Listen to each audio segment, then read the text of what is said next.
So at this point in our moccasin making, you should have finished your vamp or toe piece with all of your beading. And it should look something like this. You'll probably have some extra paper sticking out over the sides. I just removed, as you can see here with all these little bits of thread, I just removed the 4 darts that we put in the 4 corners to hold everything in place while we were beading. So now that those are out, you can take your scissors and just cut around your design. So any excess paper like this comes off. And you just want to make sure that nothing's showing outside of the felt that we've used for our vamp. Making sure that you don't actually cut the vamp because that would change the size of your moccasin and that would not be ideal. It doesn't have to be perfect. This is going to be in between the outer layer of your moccasin and the lining that we're going to make in a little bit. So long as there's no rough edges or nothing poking out further than the vamp itself.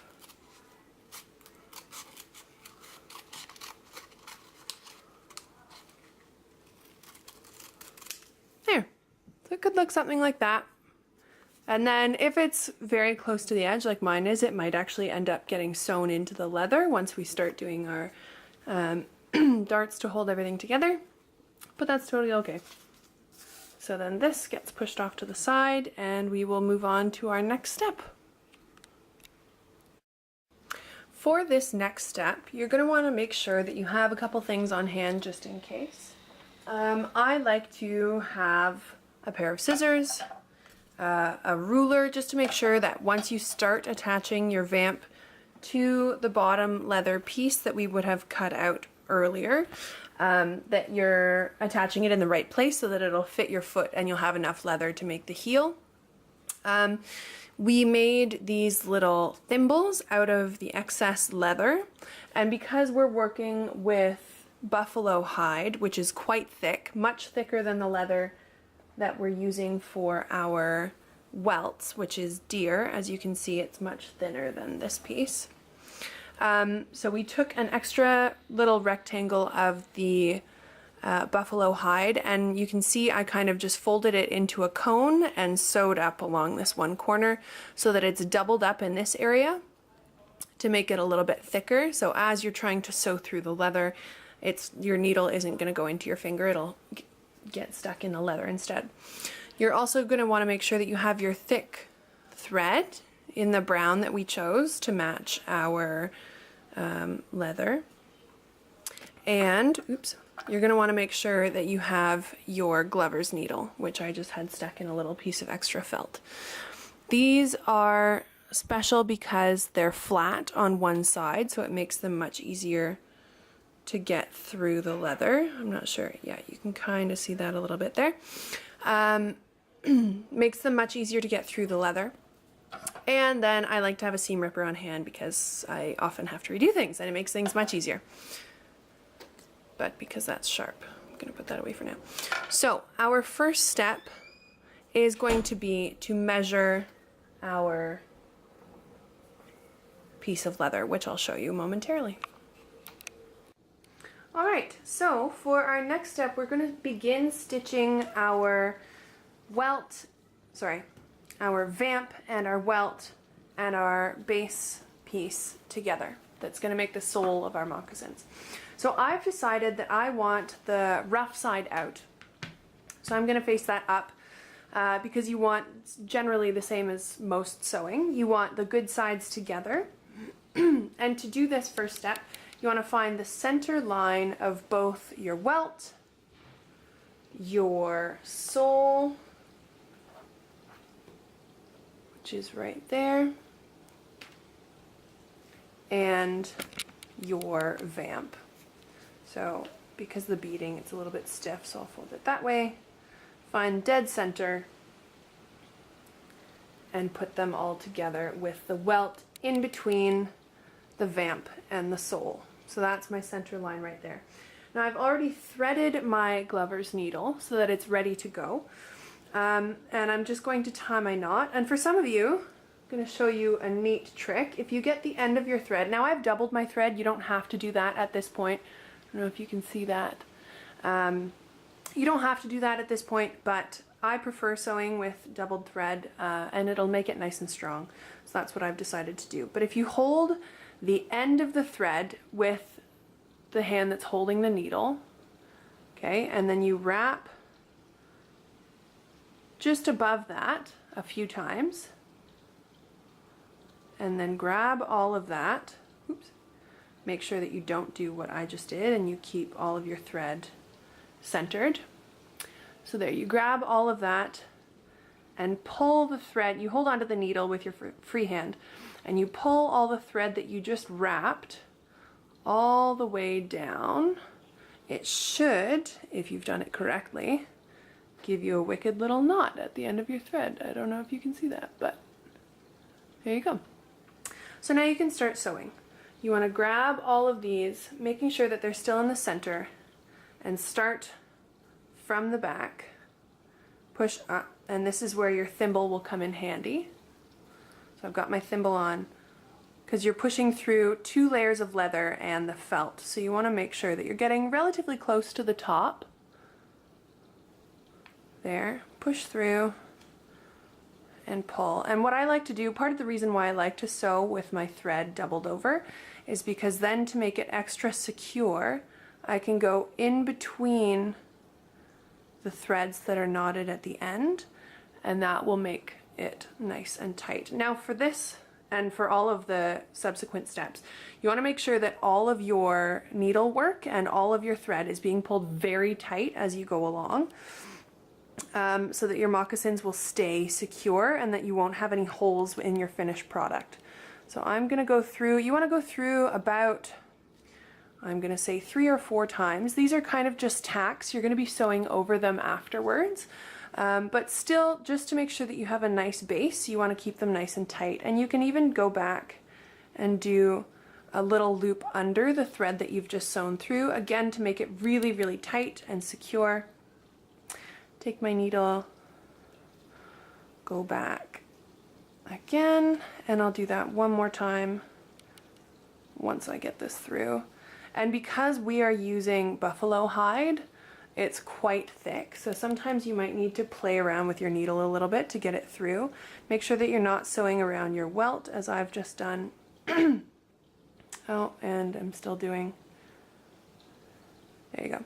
So pull that again, super tight, and that should be fine. So I'm gonna go to tie this off, loop under the thread that I've just gone through, pull it through, and then go back again. See, this is the loop that we've just made.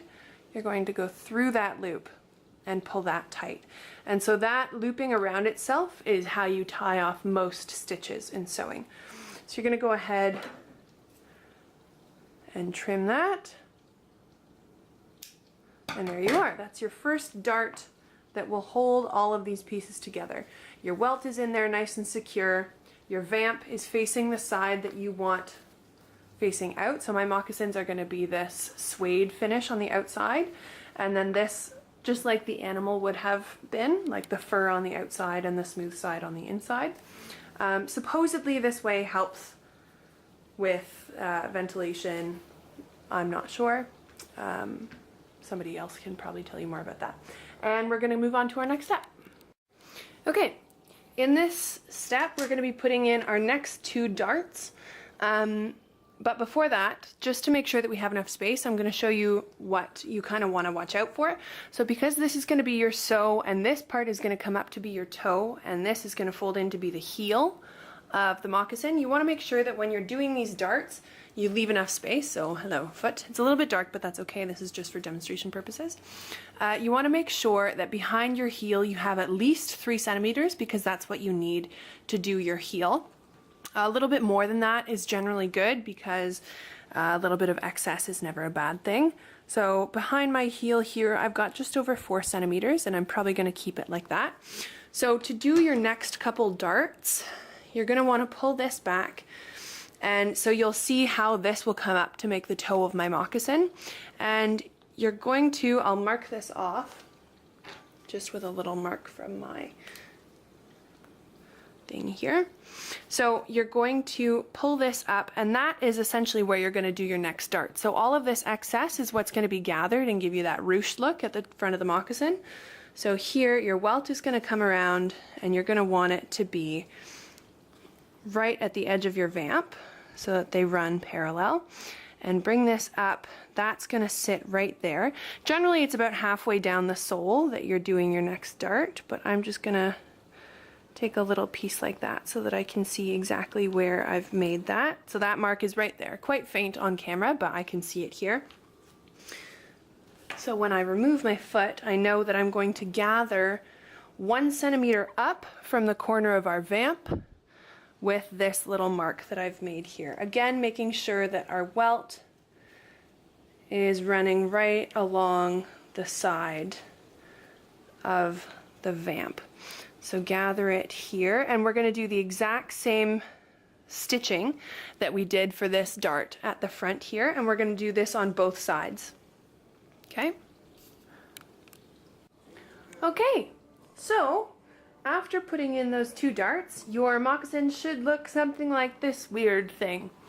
As you can see, it's starting to take the general shape of what it's going to look like. Your toe is going to come up something like this, and all of this is going to be gathered, and this back part is just enough that it can be pulled around, maybe with a little bit of excess, to make the heel.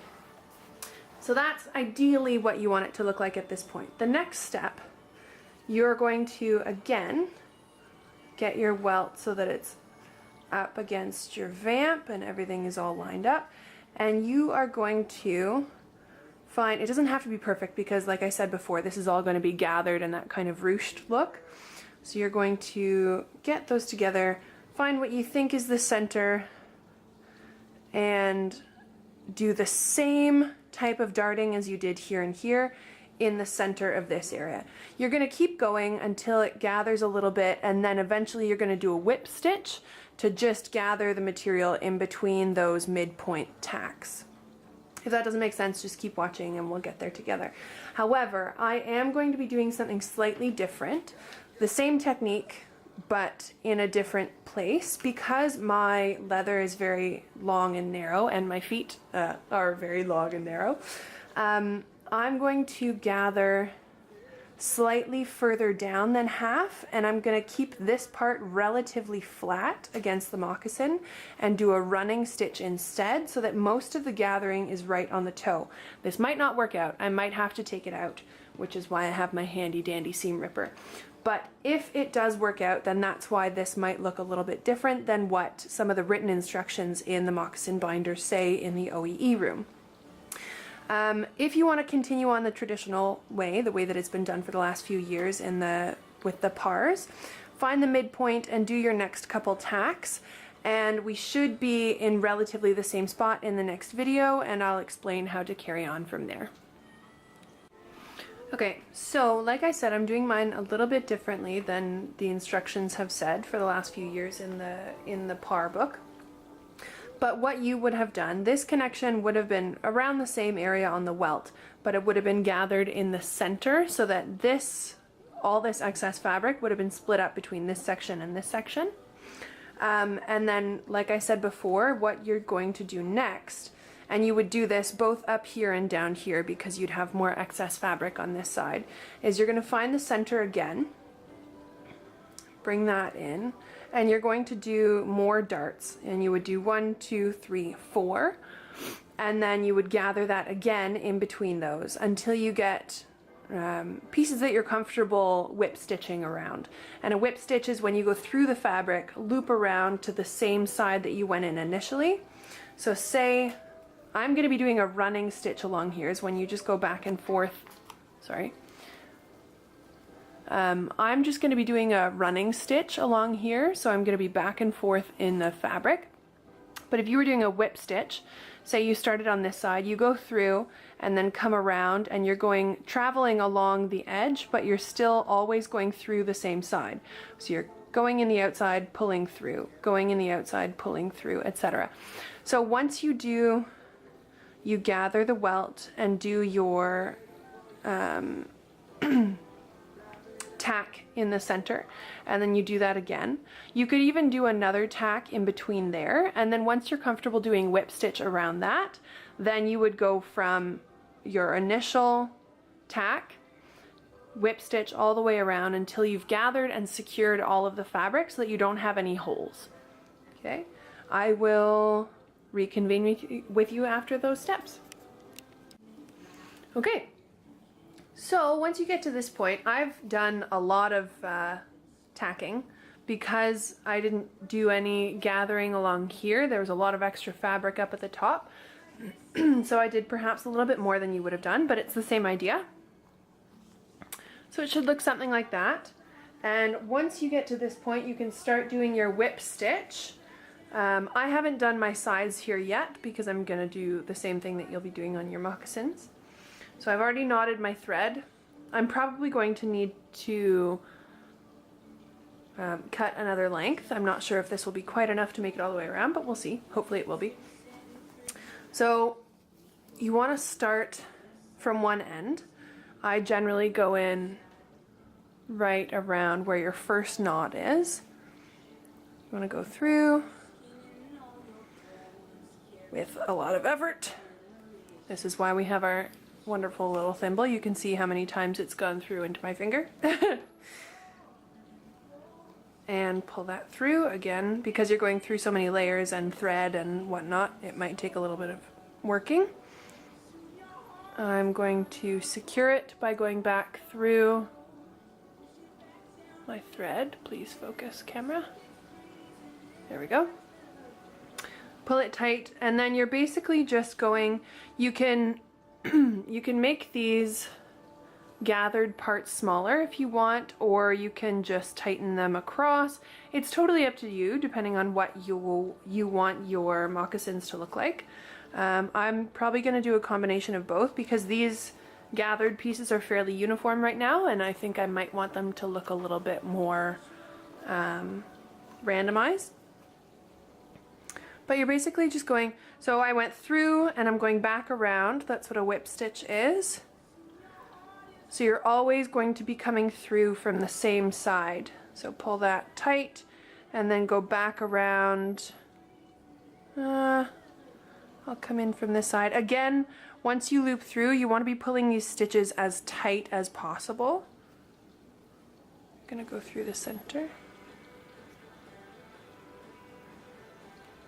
because these are going to be essentially everything that's holding your toe together.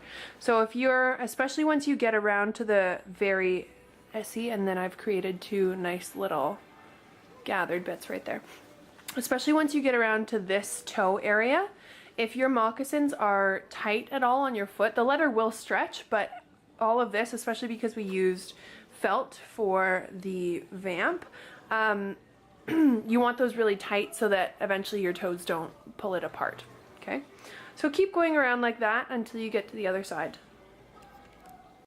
All right, so at this point you will have, if you've done the method that's outlined in the written directions, you would have done that whip stitch all the way around.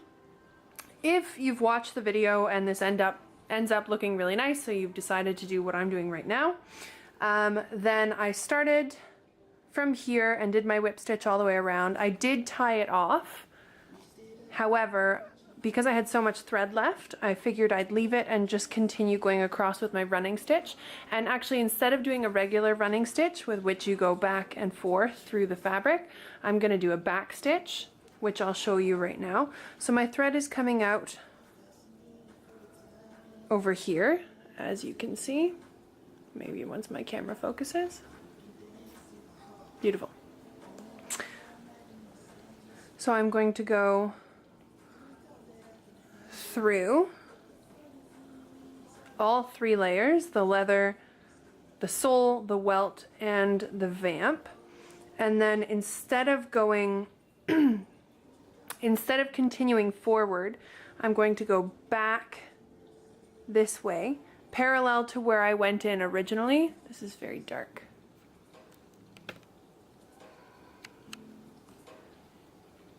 Okay, parallel to where I went in originally.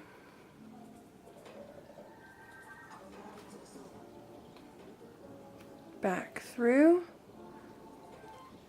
My needle is also a little bent because it was a little tough going back through those original stitches, those tacks. I do have another needle, but I'm trying to get as much use out of this one as possible. Okay, and then further forward than the stitch, my second last stitch that I did, and back again. So you're basically just doing a regular running stitch, but doubling back in between each forward stitch to ensure that you're getting real, like maximum strength.